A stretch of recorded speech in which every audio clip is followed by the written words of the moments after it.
When I was at school, my friends used to ask me stupid questions to try and wind me up. They'd say, Arian, what's the capital of Angola? I'd be like, I've never even heard of Angola. And they'd say, obviously it's Luanda. I just need to check there, by the way, because I still haven't memorized it. And I'd feel like an idiot. I'd be like, oh, they're smarter than me. And I'd feel sorry for myself. Fast forward a few years, I was on the phone to my friend, very recently in fact, and we were discussing who we thought the most intelligent guy in our group of friends was. And we both said two different answers. And afterwards, I had to reflect on our answers and think, why didn't I take the path of being the genius? Why was that not my life path? Why didn't I become the super smart guy that everyone knows as being super smart? And upon reflection, I discovered something which I had been previously unconscious to, and now I'm very conscious of, which is, it's bullshit. My bullshit detector went off and was like, there's no need to know this stuff. If I can Google something and have that information readily available to me at any given time, this information, by the way, not needed in my day-to-day life and makes absolutely no difference, then why would I commit it to memory? It's called trivia for a reason, because it's trivial. It doesn't make you smart to know loads of trivia, because it's trivial. That's why school never fully gripped me, because a lot of the time at school, I know this is super cliche to say, but you spend a lot of time memorizing things, and I unconsciously at the time was like, this is bullshit. I can just search all of this information. I have all the information in a physical book right here. Why do I need to know it? That's why I prefer to take the route of brutal entrepreneurship at the moment. And it's brutal because it's, have you sold any yet or not? And that is the criteria for it. It's not, have you memorized a certain amount of stuff that you have to regurgitate in an artificial examination. No, it's, have you sold any or not? And I much prefer that because it is much closely linked to success.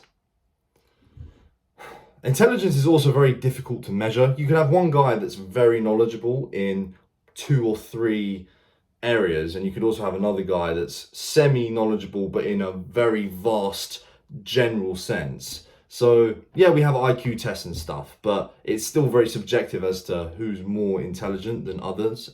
Whereas when it comes to success, it is a much more quantifiable thing. You can see, we know what the 3 pillars of success are. It's health, wealth, and relationships. It's much easier to see if someone is more successful than you. Are they healthier than you? Do they have more wealth than you? Do they have more and better relationships than you? That's a very easy thing that you can compare against people. You could have a genius. They know so much. They know, like, I don't know, they're just doing some crazy physics or something like that. But they're really unhealthy. They have no money. They're poor. And they have really bad relationships, no friends, poor relationships with their family. Is that a successful individual? No, not at all. They're really smart, but I wouldn't want to be that person. Success leads generally to you being happy and the people around you being happy. And I'm not talking, if your counter argument to that is, oh, a really rich man, and he's really successful, but actually he's miserable. No, he's not successful because you're missing out the other 2 pillars of health and relationships. If he's got, yes, wealth, but also health and relationships, he's in shape, he's looked after his health, he's got good relationships with his family, friends, all of that stuff, he's going to be happy. And I'd much rather be happy than smart. Do you know the biggest predictor of success is not even intelligence? The smartest amongst us aren't the ones that become the most successful. That's not to say that being smart doesn't help. It certainly does. But the biggest single trait that will predict whether you are going to be successful or not in the future is how resilient you are. What level of determination do you have to reach your goal? As I said, being smart helps. However, there are a lot of smart people that also have a huge ego. And if they get something wrong, they can't handle it and they just give up. Whereas a slightly less intelligent individual that puts the hours in, grinds every single day, and yeah, when things get difficult, they don't have the ego like, oh, I shouldn't be getting this wrong, will then go on to have a better life, be happier, and benefit the people within their immediate circles. So, to conclude, obviously you need to be smart.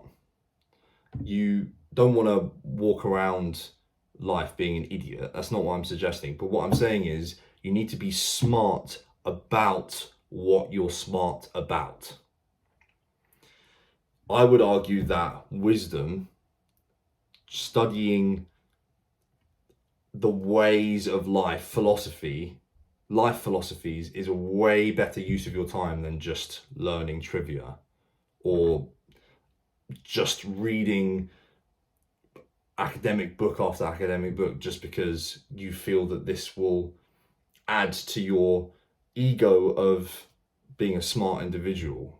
I think that, I think from a young age I realized that that was a losing game, and you'll be way better off optimizing what you learn for success than just this label of being able to say that you're smart. I would much rather listen to Chris Williamson say on Modern Wisdom, talk about life philosophy and things that I can learn that will actively make my life better, that I can implement to treat the people around me better. Everyone benefits from this. This isn't even from a selfish perspective. This is everyone else benefits from this. And then just constantly learning more and more and more, filling your head up and isolating yourself as well, because you then become so unrelatable to anyone else around you because you know so much, and in comparison everyone else around you knows so little. It must feel lonely. I just don't see the point in that. So yeah, I'd much rather listen to Chris Williamson on Modern Wisdom than memorize all of the capital cities in the world, such as Luanda being the capital city of Angola, which I didn't know until my friends bullied me about.